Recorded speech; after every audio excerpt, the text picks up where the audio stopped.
데살로니가 전서 5장 9절 말씀. 데살로니가 전서 5장 9절에서 23절까지를 신약의 십계명 혹은 신십계명 그렇게 부릅니다. 구약의 출애굽기 20장에 십계명이 나오고 십계명을 통해서 하나님과 이스라엘 백성들이 계약을 맺어서 모세 계약 혹은 시내산 계약이라고 말합니다. 그래서 이스라엘 백성이 계약 공동체가 됐습니다. 신약에 가서 데살로니가 전서 5장에 이 말씀 9절에서 23절까지를 구약의 십계명에 비추어서 신약의 십계명, 신십계명 그렇게 별명을 붙여서 부릅니다. 그만큼 신앙생활에 중요하다는 내용 이야기지요. 5장 9절 말씀. 하나님이 우리를 세우심은 우리를 하나님의 백성 성도로 세우셨습니다. 노하심에 이르게 하심이 아니요 심판에 이르지 않게 하시고 그 뜻입니다. 우리는 심판 보좌 앞에서 장학생입니다. 우리는 심판에 이르지 아니하고 우리의 이름이 생명책에 기록되어 있기 때문에 요한복음에 이르기를 너희는 심판에 이르지 아니한다. 심판에 이르게 하시니 아니며 오직 주 예수 그리스도로 말미암아 구원을 받게 하심이라. 하나님이 우리에게 구원을 베푸시고 구원의 백성이 되게 하셨습니다. 자, 구원받은 이후가 또 중요하지요. 구원받은 이후에 살아가는 삶을 성화라 그러나 성화. 거룩함을 이루어가는 생활을 성화. 데살로니가 다음에 디모데전서가 나오는데 디모데전서 4장에서는 말씀과 기도로 거룩하여진다. 성화를 뭘로 이루어 나가느냐? 말씀과 기도로 성화를 이루어 나간다.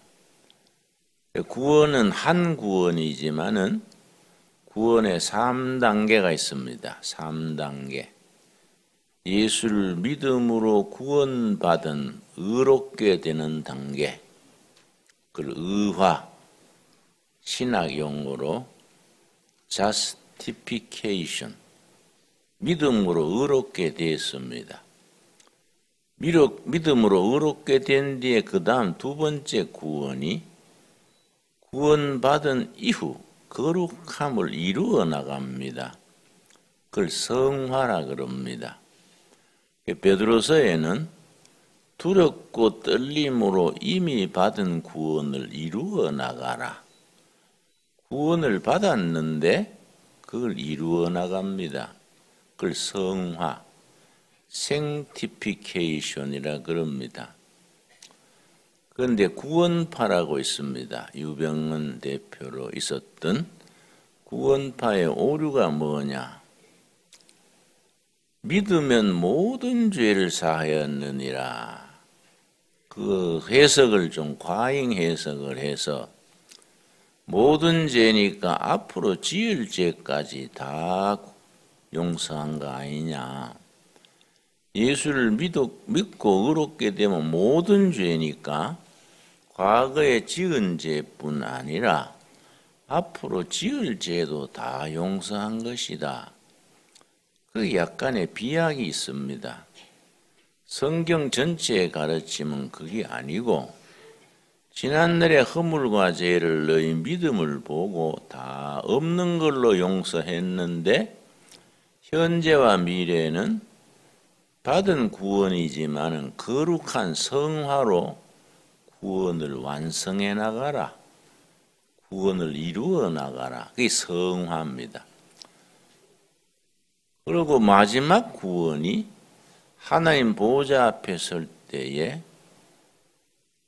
영화스럽게 된다. 하나님이 우리를 환영해 주시면서 지상에서 수고했다. 천국으로 들어와서 주인의 잔치에 참여해라.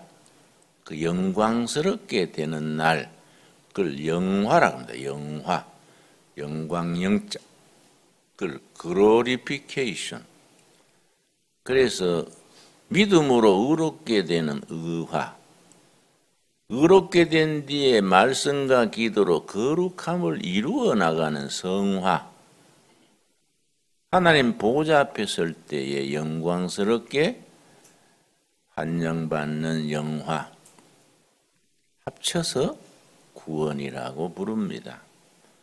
자, 우리 신십계명, 신약의 십계명, 데살로니가 전서 5장의 십계명은 성화를 이루어 나가는데 필요한 10가지 계명입니다. 자, 10절 첫 번째입니다. 예수께서 우리를 위하여 죽으사 우리로 하여금 깨어있든지 자든지 예수와 함께 살게 하려 하심이니라. 임마누엘 하나님과 늘 동행하는, 늘 마음에 예수님을 모시고 자든지 깨든지 예수 중심, 잠을 자도 깨어 있어도 예수 중심. 저는 설교하는 사람이기 때문에 가끔 꿈에 설교를 합니다. 꿈에도 설교를 해요. 꿈에서 성도들 만나가지고 또 예배를 드리고, 자든지 깨든지 예수님을 모시는, 예수님과 동행하는 삶, 임마누엘 신앙이지요. 첫째입니다. 둘째, 11절 말씀. 그러므로 피차 권면하고 서로 덕을 세우기를 너희가 하는 것 같이 하라. 서로 덕을 세워라. 서로. 허물은 덮어주고 좋은 점은 북돋아주고. 근데 한국 사람들은 좀 좋지 않는 버릇이 있습니다. 다른 사람 험담하기를 좋아해요. 일본과 대조적입니다. 일본은 교육 목표가 다른 사람에게 피해를 끼치지 말아라. 일본 교육의 국가적인 목표입니다. 다른 사람 얘기를 잘 안 하지요. 근데 우리는 자꾸 너무 개방사회가 돼서 누가 어떻대, 아무개 건사 전해교에서 쫓겨났대, 꼭 본듯이 얘기합니다. 그게 돌고 돌아 또 본인에게 들어가요. 같이 그래 하고 고개를 끄덕끄덕 해놓고 또 가서 고자질을 해요. 그거 전달 안 해주면 되는데 꼭 가서 무슨 사명을 받은 것처럼 어제 구역예배 이런 말이 나와서, 응? 권사님 참 안 됐어. 동정해주는 척하고 그렇게 쫓겨났다면서, 응? 아무개 그러던데 이러니까 교회에 상처를 받고, 이 교회도 산골짜기에 그런 일이 없을 것 같은데 가끔 보면 그래 낙심해서 떨어지는 교인들이 간혹 쌀밥에 돌이 섞여 있듯이 그런 일이 있어요. 참 목회자로서 가슴 아파요. 우리 주방장이 일 열심히 잘 하셨는데, 우선 귀한 분이지요. 열심히 하셨는데 그 수도원 안에 있으니까 부인이 생활에 불편할 것 같고 해서 집을 한 채 작아도 마련해 줘야겠다 기도하고 있는데, 여전도 회원 중에 뭐 일을 그래 하냐, 뭐 더럽다 어쩌다 자꾸 말을 해서 어제 갚으랬다 그래요. 이 큰 주방에 주방장이 없으면 어떡하냐.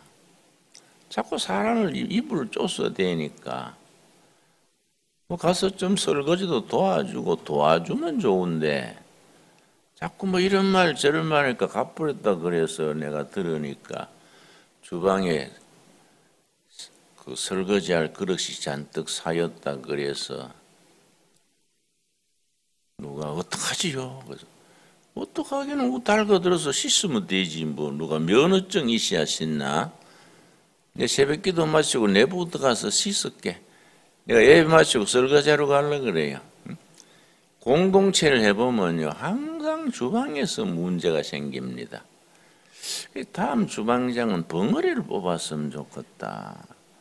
기머거리든지 무슨 말을 해도 안 들리면 편하니까 교회에서 말로 사람을 상처 주고 말로 참 시험에 들게 합니다. 서로 덕을 세워주라. 서로 덕담을 해줘야 돼요. 참 그 사람 어려운데도 열심히 하더라. 내 옛날에 시골에서 목회를 하는데 이 말 저 말 자꾸 옮기는 사람이 있어요. 그 사람이 가면 싸움이 생겨요. 아무개 그 집사 욕하던데 서로 그 말 듣고 둘이 머리카락 잡고 동네 복판에서 권사 둘이 싸우다가 가만 따져보니까 둘 다 한 사람이 장난쳤거든요. 그래 나중에는 머리 뜯고 싸우다가 나한테 와서 목사님 아무개 검찰 교회에서 내보내야 돼요.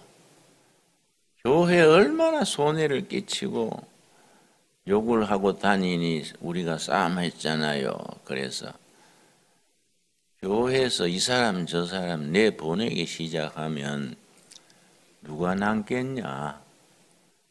다 허물이 있고 약점이 있지. 이래가 저래가 내보내면은 다 내보내야 되고 사모밖에 안 남어. 사모도 애차 조화가 같이 사냐? 살다 보니 뭐 이런저런 저런 좀 마음에 안 들어도 성조가 따로 있냐? 막 하늘까지 같이 가자. 그래 사는 기지. 인간이 뭐 덮어주고 뭐 그래 살아야 되지. 파드비 가지고 자꾸 흉보를 하면 끝이 없지요. 그래서 신약의 십계명에 11절에 서로 권면해주고 덕을 세워라. 덕담을 해가지고 용기를 자꾸 주라 이 말이지요. 세 번째 12절 형제들아 우리가 너희에게 구하노니 너희 가운데서 수고하고 주 안에서 너희를 다스리며 권하는 자들을 너희가 알고 영적 지도자들을 높여주라. 우리는 개척교회이기 때문에 교회 나온 지 한 1년도 안 됐는데 구역장을 맡기고 그럴 수가 있습니다. 새로 개척교회는 그렇지요.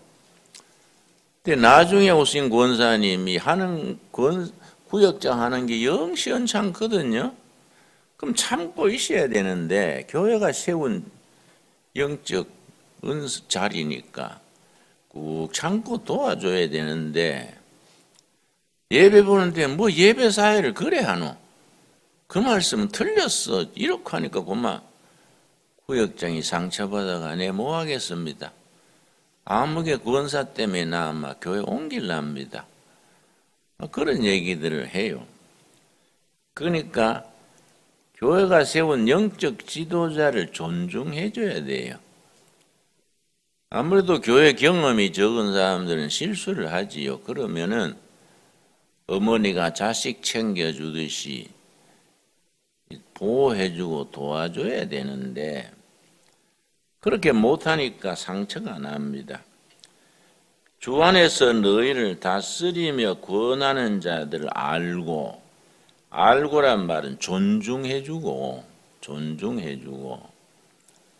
남편은 아내를 존중해줘야 그 가정이 편하지요. 남자한테 부인이 절대로 말하면 안 되는 게 있습니다. 절대로 아내가 남편한테 말하면 큰일 나는 거. 당신 같은 무능한 남자 만나가지고 이 말하면 남자는 죽고 싶어요. 안 그래도 무능해 죽겠는데 마누라까지 무능하다 그러면 그 다음은 뭐 아파트에 떨어져 죽는 길밖에 없어. 또 남편이 아내한테 절대 말하면 안 되는 게 있습니다. 네 그 친정에서 배웠나? 그 친정 들먹거리는 거는 막 깜깜한 거예요. 응? 부인들은요 친정 나쁘게 말하면 막 갑자기 고양이가 호랑이가 되는 거예요. 사람이 말을 가지고 응? 서로 격려해주고 덮어줘야지 영적 지도자를 존중해주고 높여줘야 되지요. 이해가 가지요? 예.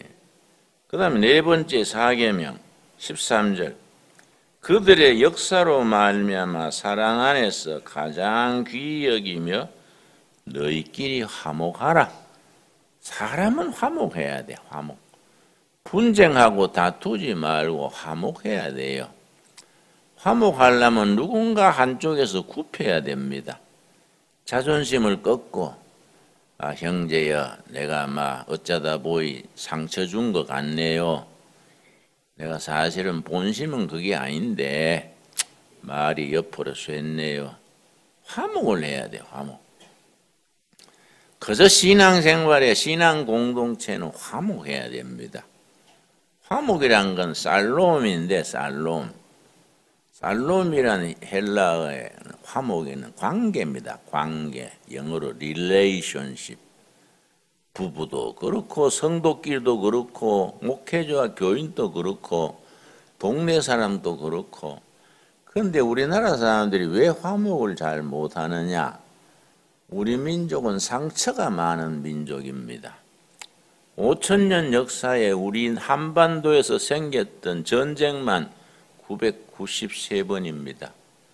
항상 피난 보따리 사가지고 옮기고 상처받고 이리 당하고 저리 당하고 그 전 세계에 없는 우리나라 보배가 있습니다. 보재기입니다. 보재기.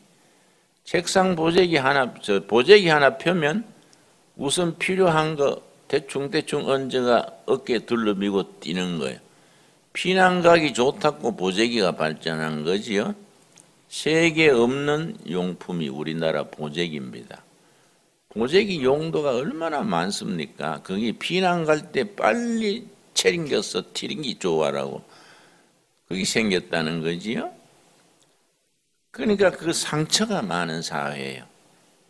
다 서로 상처가 많으니까 자기 상처 때문에 다른 사람에게 상처 주니까 화목이 안 되는 거이지요. 그 상처가 그냥 심리학에서는 트라우마, 마음의 상처. 이걸 고치는 길은 예수님 앞에 가져와서 다 내려놓고 예수님이 치료해 주십니다.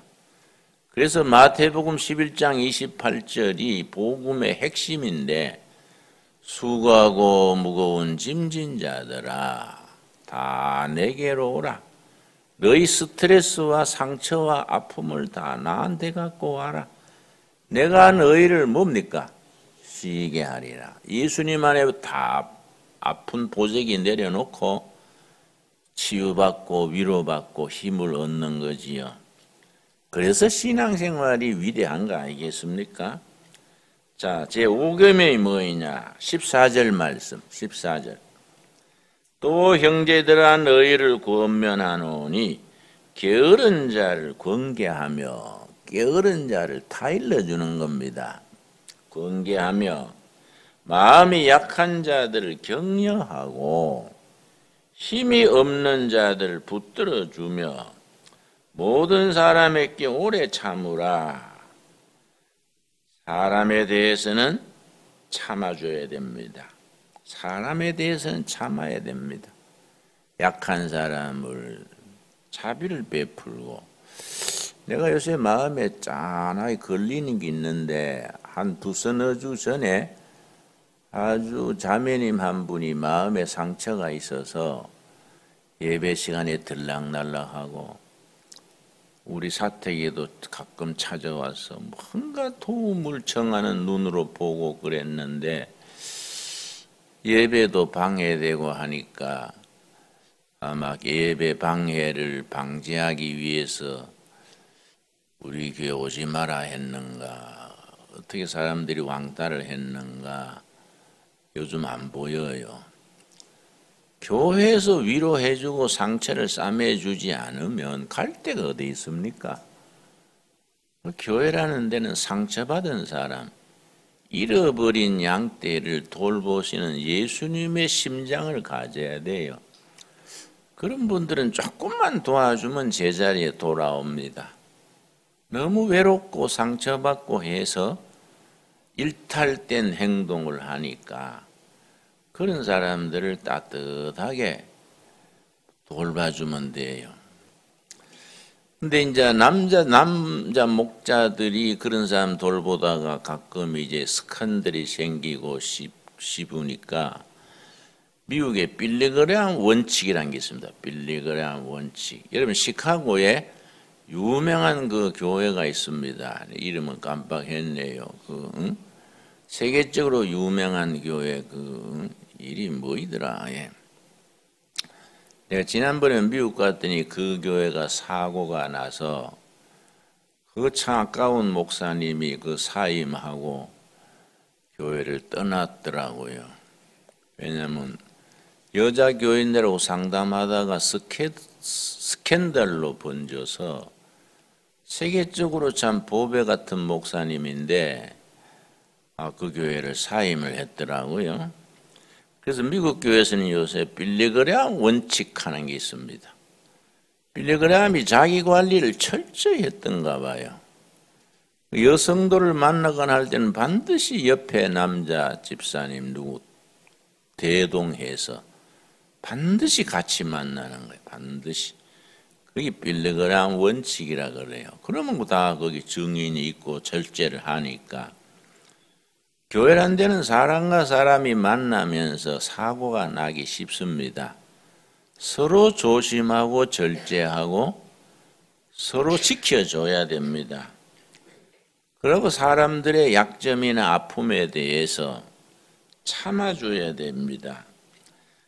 그래서 약한 사람을 붙들어주고 격려해주고 게으른 사람을 타일러주고 그렇게 하는 것이 성도의 공동체 아니겠습니까? 마음에 꼭 다짐하기를 바랍니다. 그래서 교회 생활이 편안해야 다른 일도 잘 돼요. 섬기는 교회가 뒤숭숭하고 패갈라지고 서로 흉보고 하면은 세상 일도 잘 안 됩니다. 이 영적 생활이 중요한 것은 신앙생활, 교회 생활이 딱 중심을 잡아줘야 불경기도 이겨나가고 세상살이도 수월해지는 거지요. 그래서 우리가 신앙생활의 교회가 생활의 중심이 돼야 합니다. 자, 6번째 할 차례지요. 15절 말씀. 자, 신약의 십계명이라고 부르는 중요하니까 그런 제목을 붙이는 겁니다. 15절. 삼가 누구에게든지 악으로 악을 갚지 말게 하고 서로 대하든지 모든 사람을 대하든지 항상 선을 따르라. 이걸 줄이면은 선으로 악을 이겨라. 상대방이 못된 짓 한다고 나도 같은 급수로 놀면 분쟁은 끝없는 거지요. 상대가 악할수록 선으로 악을 이겨라. 선으로 악을 이겨라. 내가 아는 젊은 부부는 둘 다 아주 명문대학 나온 부부인데 남편이 외도를 했어요. 부인도 고려대학 나온 부인인데 지가 그러면 나는 뭐하나. 부인도 같이 외도해버려가 그 아까운 부부가 아주 이혼을 하고 자녀들이 어려움을 당하고 하는 걸 내가 눈으로 봤습니다. 한 사람이 빗나가면 한 사람은 그걸 덮어주고 싸매주고 선으로 악을 이겨야 되는데 지 그러면 나는 뭐하냐? 응? 가만히 떼인 줄 아나? 뭐 시시하이 시래기인 줄 아냐 하고 뭐 같이 오기를 부리면 되는 게 없는 거예요. 안 그렇습니까? 그래 뭐 서로 막가파로 나가면 이 세상 되는 게 뭐가 있습니까? 선으로 악을 이겨라. 선으로 악을 이겨라. 우리 목사님 중에 그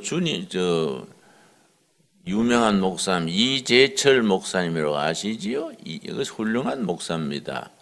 얘하고 옛날부터 친했습니다. 유명한 배우의 남동생인데요. 우리가 새벽을 깨우리다 책을 그 출판사에서 냈기 때문에 참 친합니다.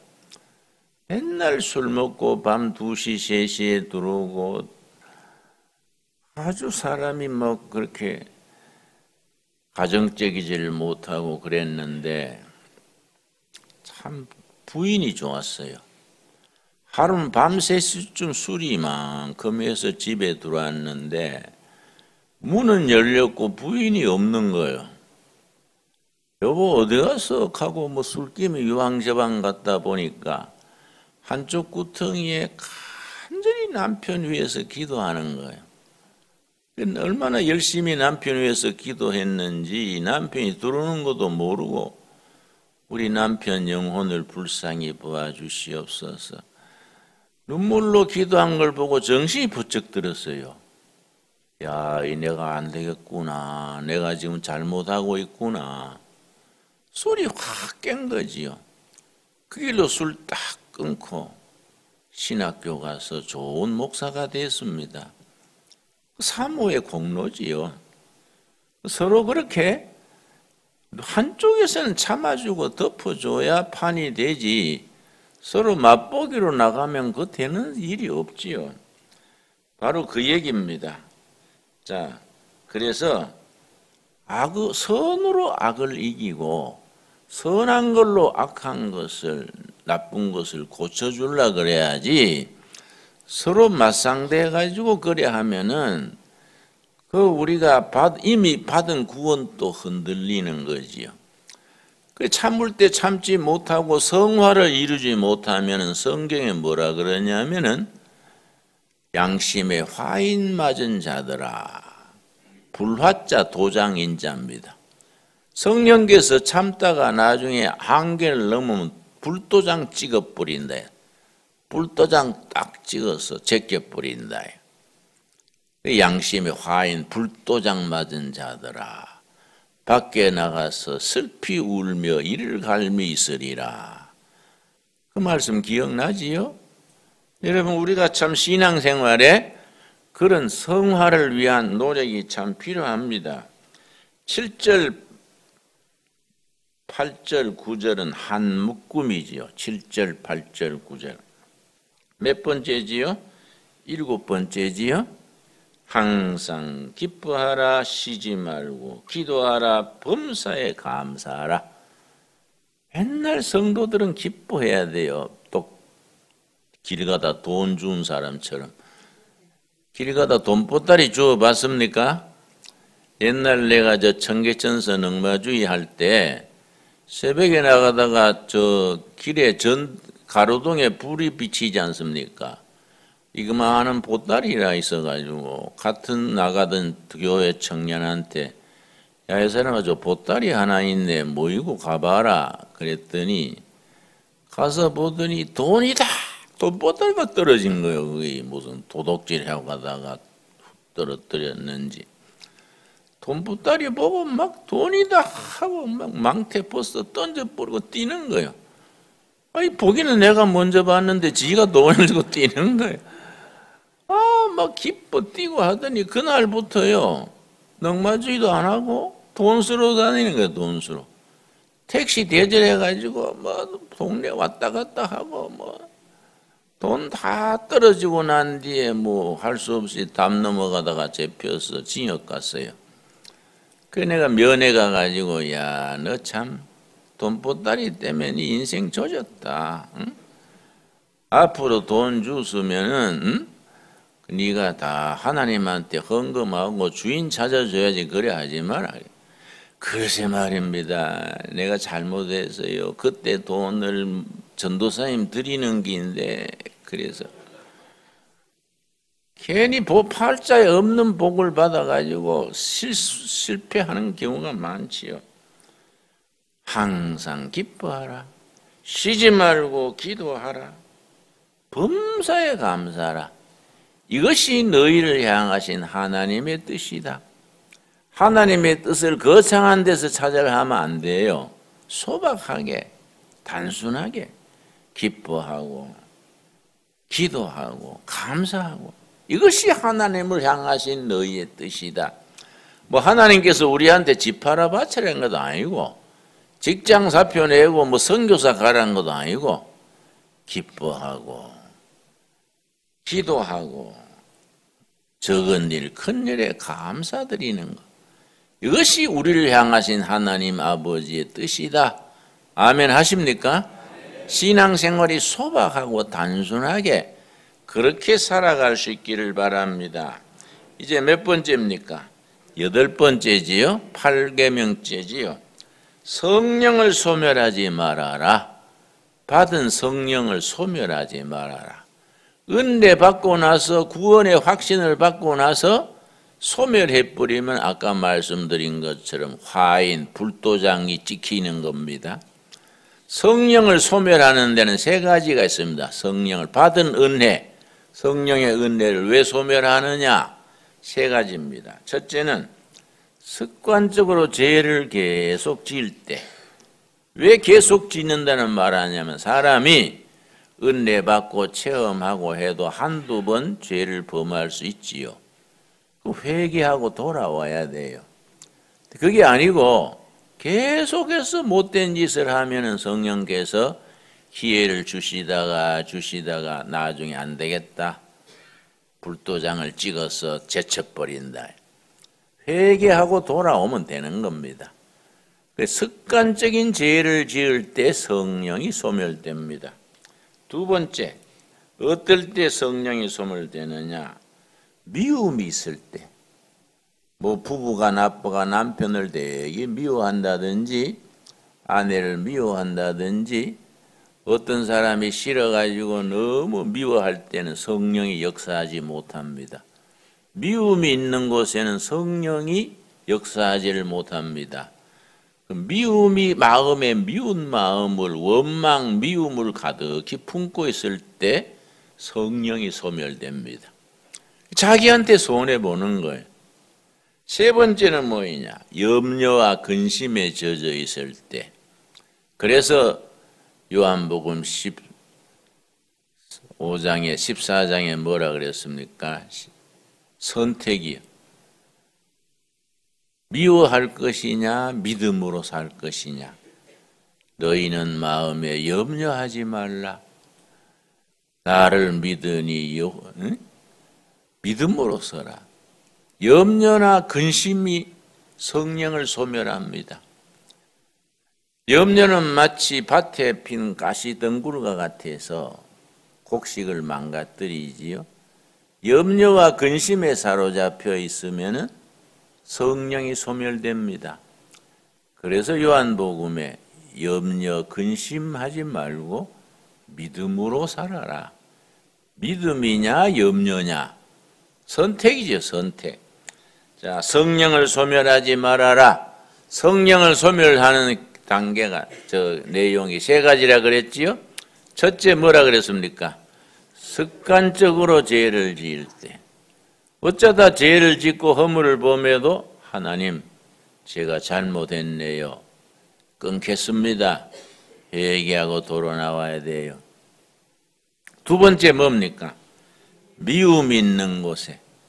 절대 미워하면은 자기 자신의 영적으로 손해를 보지요. 3번째 뭡니까? 염려와 근심에 매일 때 성령이 소멸됩니다. 그 다음에 9번째, 예언을 멸시하지 말고. 예언을 멸시하지 말고. 예언은 은사를 말한다. 은사를 소중히 여겨라. 사람마다 각자 자기 은사가 있는 겁니다. 어떤 사람은 봉사 잘하고, 어떤 사람은 베풀기를 잘하고, 또 어떤 사람은 전도를 잘해요. 어떤 사람은 또 가지가지 각자 은사가 있습니다. 그 은사를 가볍게 여기지 말아라. 예언의 은사, 방언의 은사, 믿음의 은사, 성금의 은사, 고린도전서 9장에 9가지 은사가 있는데 은사는 왜 주시느냐? 하나님께서 교회를 섬기라고 주시는 겁니다. 그걸 게을리하거나 사용으로 하거나 하나님의 뜻에 합당치 않게 쓰면 은사를 거두시는 거예요. 거두면 빈 껍데기만 남는 겁니다. 바로 그 말입니다. 마지막에 10번째, 범사에 헤아려 좋은 것을 취하고 악은 어떤 모양이라도 버려라. 최선을 택하라. 믿음의 자녀 성화의 길에는 가장 좋은 길을 선택해라. 범사에 헤아려 좋은 것을 취하고 악은 어떤 모양이라도 버려라. 여기까지 10가지. 거룩한 생활을 이루어나가는 성화 생활에 필요한 10가지 조항입니다. 결론이 23절 결론입니다. 결론. 10가지 십계명이 나오고 10번 마지막 23절 우리 같이 읽겠습니다. 평강의 하나님이 친히 너희를 온전히 거룩하게 하시고 또 너희의 온 영과 혼과 몸이 우리 주 예수 그리스도 강림하실 때에 흠없게 보존되기를 바랍니다. 우리 영과 혼과 몸이 예수님 재림하실 때 깨끗하게 주님 앞에 환영받는 땅에서 네가 열심히 했다. 네가 참 최선을 다하보는 게 기쁘다. 하늘나라에 어서 와서 하늘 잔치에 참여해라. 축복의 음성을 듣게 되는 겁니다. 그래서 온전히 거룩하게 해서 영육간에 흠없는 성도의 삶을 오늘 또 열심히 살아갈 수 있게 되기 바랍니다. 기도하겠습니다. 하나님, 이번 새벽 기도회의 둘째 날에 데살로니가 전서 5장의 신십계명의 말씀을 읽었습니다. 소중한 말씀 받은 구원을 거룩함으로 이루어가게 하여 주시옵소서.